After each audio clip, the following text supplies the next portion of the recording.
Bonjour à tous, bienvenue dans la quatrième partie de ce tutoriel sur Pygame. Jusqu'à présent, nous avons affiché des choses à l'écran ou dessiné, mais tout ça est un petit peu ennuyeux. On va essayer maintenant de faire bouger tout ça. Alors voici d'abord ce vers quoi nous allons travailler. Un écran avec un vaisseau, et en utilisant les touches directionnelles du clavier, je peux faire bouger le vaisseau. Alors, je reprends le code où nous étions restés. Je me suis rendu compte on avait encore gardé pi dont nous n'avons plus besoin, donc je peux l'effacer. On va quelque peu changer la dimension de l'écran pour avoir un petit peu plus de place pour jouer avec notre vaisseau. Du 800 x 600, c'est très bien. J'ai rajouté également une couleur bleu nuit pour le fond, pour faire un peu plus spatial. Voilà, 5, 5 et 30, j'ai trouvé ça pas trop mal. Alors, notre vaisseau, en fait, j'ai trouvé ici donc un vaisseau. Je l'ai moi-même un peu retravaillé. Donc il est en point PNG, mais à l'origine il était en point GIF avec un fond blanc. Le petit problème était que avec un fond blanc, si j'utilisais un set color key, il y a également du blanc dans le vaisseau même. Donc par exemple la partie qui est ici, hop, si on regarde, eh bien on voit que c'est du blanc pur. Donc ces parties ici auraient été également transparentes et c'est pas ce qu'on veut. Donc j'ai pris un rouge, j'ai rempli les parties autour du vaisseau de rouge et j'utiliserai le rouge comme le color key pour rendre les bords du vaisseau transparents, le fond du vaisseau. Alors, pour ce faire, bien, il nous faut d'abord charger la surface de notre vaisseau. Donc, vaisseau surface. Alors, je l'ai appelé comment? Il s'appelle vaisseau.png. Donc, comme je n'ai pas d'alpha channel, j'utilise juste convert. Cette fois-ci, on utilise cette color key et on veut que ce soit le rouge qui devienne transparent. Et tout comme j'avais fait la dernière fois avec la surface du texte, j'avais pris son rectangle et je l'avais positionné quelque part. Je vais faire exactement la même chose. C'est-à-dire que je vais prendre le rectangle, mais cette fois-ci de notre vaisseau. Et je ne vais pas le mettre en bas, mais je vais le mettre au centre de l'écran, donc Center. Alors, voyons voir notre écran 800 sur 600, donc ça fait tout simplement 400 sur 300. J'ai plus besoin de lune, ni de planète, ni de texte pour le moment. J'enlève tout ceci. Notre boucle, on rentre dedans ici, rien ne change. On veut cette fois remplir en bleu nuit notre surface. On veut afficher notre vaisseau et aux positions données.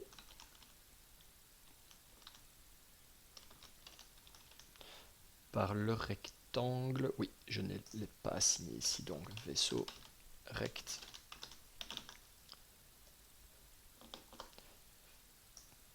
J'efface tout le reste, donc je remplis ma surface bleu nuit, je blit mon vaisseau à la position donnée par le rectangle, flip.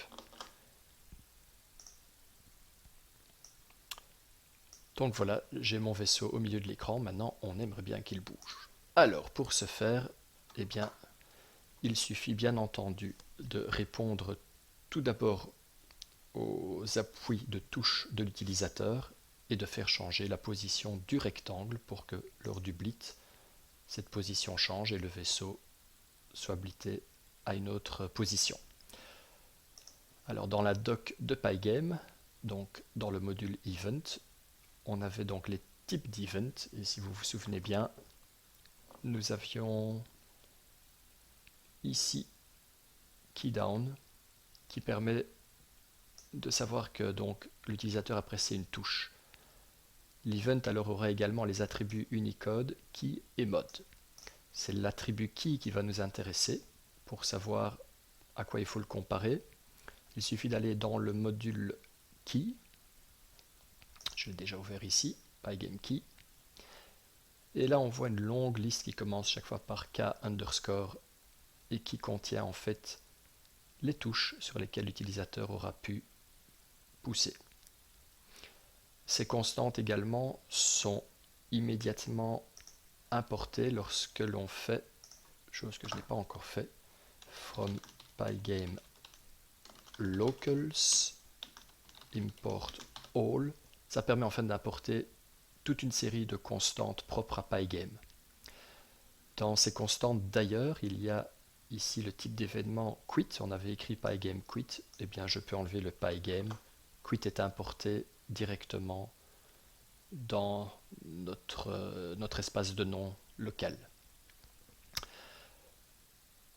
Donc, on regarde si le type d'événement est quit. Si ce n'est pas le cas, on aimerait bien voir si peut-être l'utilisateur a enfoncé une touche. Donc event type est égal à keydown. Alors si c'est keydown, ça veut juste dire l'utilisateur a pressé une touche. On ne sait pas encore laquelle. Alors maintenant, il faut vérifier l'attribut key de notre événement et voir s'il est égal. Alors on veut par exemple la flèche vers la droite. Et bien pour une flèche vers la droite, ça s'appelle key right et on trouve ceci ici, right arrow key right. Donc key right, je vérifie, non c'est key right, donc key right. Ils commencent tous en fait par un K majuscule underscore et puis suit le nom de la touche. Donc si on a poussé sur kWrite, eh bien on veut que notre vaisseau avance vers la droite. Autrement dit, on veut que la position de son rectangle sur l'axe des abscisses incrémente.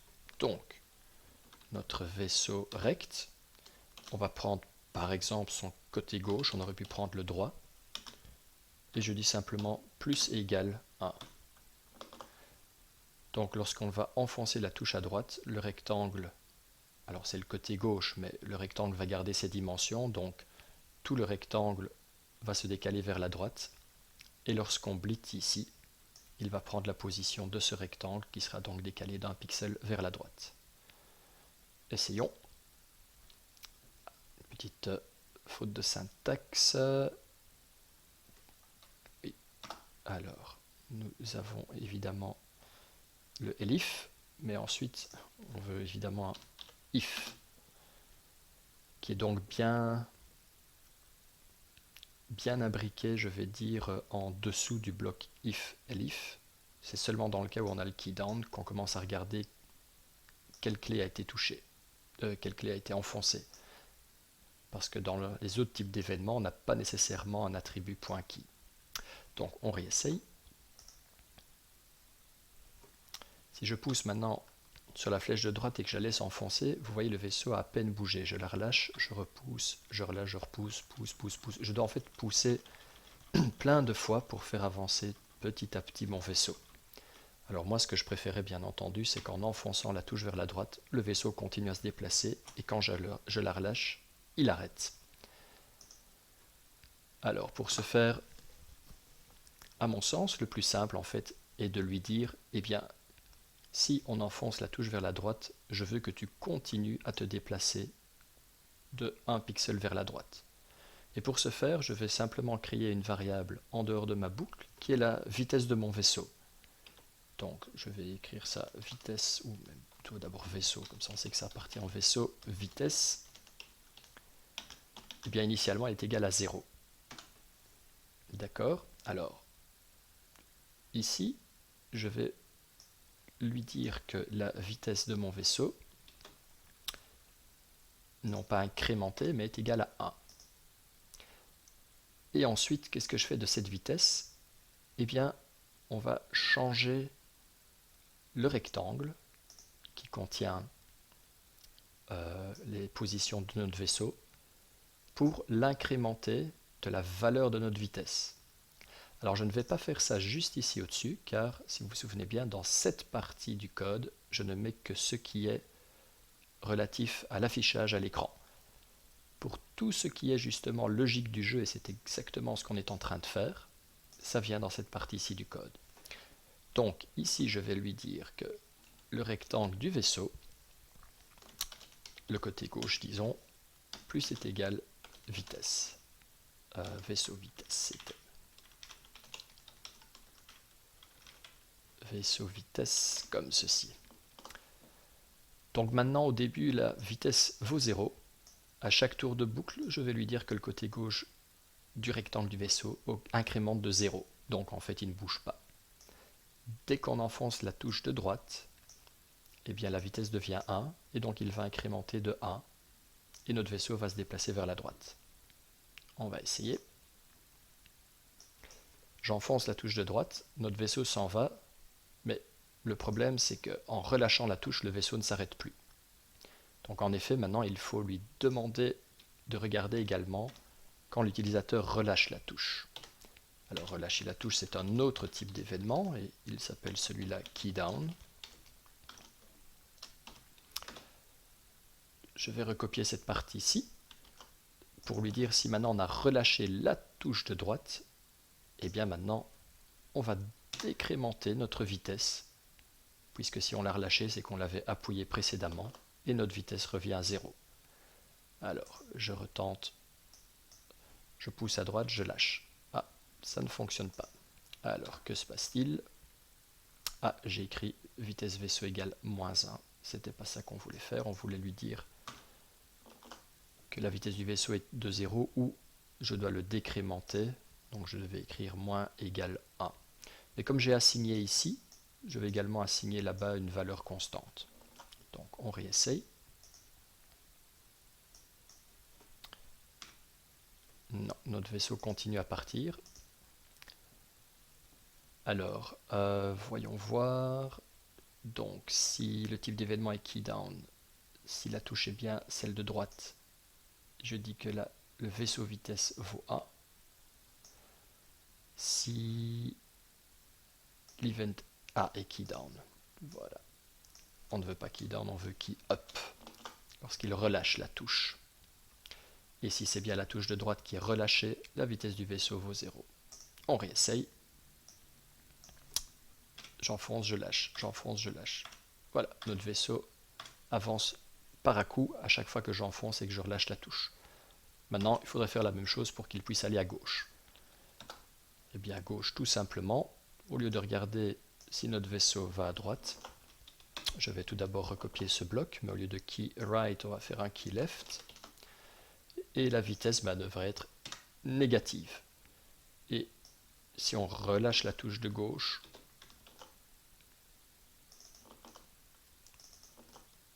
notre vitesse également doit être 0. On va réessayer. Droite, gauche, super. Le problème maintenant est que lorsque j'appuie à droite et que j'enfonce la touche de gauche et que je relâche ensuite la touche de gauche sans avoir relâché la touche de droite, eh bien mon vaisseau est stoppé. Donc j'enfonce à gauche, à droite, je relâche celle de gauche et j'ai toujours celle de droite maintenant enfoncée et mon vaisseau est toujours stoppé. C'est pas tout à fait le comportement qu'on voudrait avoir, c'est déjà pas mal, mais c'est pas tout à fait ça. Et là justement, la manière de faire est plutôt de dire, lorsqu'on a enfoncé la touche de droite, on incrémente la vitesse de 1, et lorsqu'on enfonce la touche de gauche, on décrémente la vitesse de 1. Ça permettra également que si on enfonce et la droite et la gauche, en fait, ça s'annule et ça revient à une vitesse de 0. Et lorsqu'on relâche les touches de droite et de gauche, eh bien, on va faire juste l'inverse. C'est-à-dire que dans le cas de la droite, on va décrémenter puisqu'on avait incrémenté précédemment. Et dans le cas de la touche de gauche qu'on relâche, on réincrémente la vitesse. Ce qui maintenant nous permet d'avoir un vaisseau qui fait droite-gauche. Là, j'ai les deux touches gauche et droite enfoncées et mon vaisseau ne bouge pas. Je relâche la touche de droite un instant. Hop, je repousse sur la touche de droite et mon vaisseau s'arrête à nouveau. Je relâche les deux touches, un peu à droite, un peu à gauche, et voilà. Maintenant, le vaisseau bouge exactement comme je le désire. On voudrait bien maintenant qu'il puisse évidemment faire la même chose vers le haut et vers le bas. Bien, vous l'aurez compris, il suffit bien entendu d'appliquer la même chose, mais cette fois-ci, ce n'est plus pour la partie gauche de notre rectangle, c'est pour la partie par exemple supérieure ou inférieure de notre rectangle qu'il faut incrémenter et décrémenter. Le souci, c'est que la vitesse de notre vaisseau, c'est un simple entier. Maintenant, il nous faudrait en fait deux composantes, on va dire, à notre vitesse, la composante sur l'axe des X et sur l'axe des Y. Pour ce faire, on va utiliser peut-être un tuple, 0, 0, et on va, pour nous faciliter la vie, la manière d'incrémenter la vitesse du vaisseau ici, là ce n'est plus possible, ça ne va plus fonctionner puisqu'il ne s'est pas incrémenté d'un entier un tuple. Alors, on va se faire une petite fonction qui sera quand même plus facile à faire. On va simplement faire une fonction pour faire bouger notre vaisseau, et en réalité c'est pour faire bouger le rectangle. Donc def, pour faire, pardon, pas bouger le rectangle, mais updater la vitesse de notre vaisseau. Donc on va faire bouger. On va prendre en paramètres, eh bien, tout d'abord sa vitesse, qui sera donc sa vitesse actuelle, qui sera un tuple. Et on va prendre également une accélération. C'est simplement en fait notre 1 ici, pour dire de combien sa vitesse doit changer. Alors, la première chose, c'est que pour plus de lisibilité et de facilité, la vitesse de notre vaisseau, donc c'est un tuple. Le tuple, on peut, comme ils disent, le unpacker, donc l'assigner à deux variables différentes. Donc je vais appeler ça par exemple Vx, Vy pour notre vitesse sur l'axe des X et l'axe Y est égal à vitesse. Oui, vitesse, c'est le paramètre que je passe ici. Donc si je passe en vitesse un tuple 0, 0, Vx vaudra 0 et Vy vaudra 0. Et c'est plus facile de travailler avec ces deux variables que la vitesse directement en faisant des vitesses 1, 0 et vitesse 1 avec des crochets.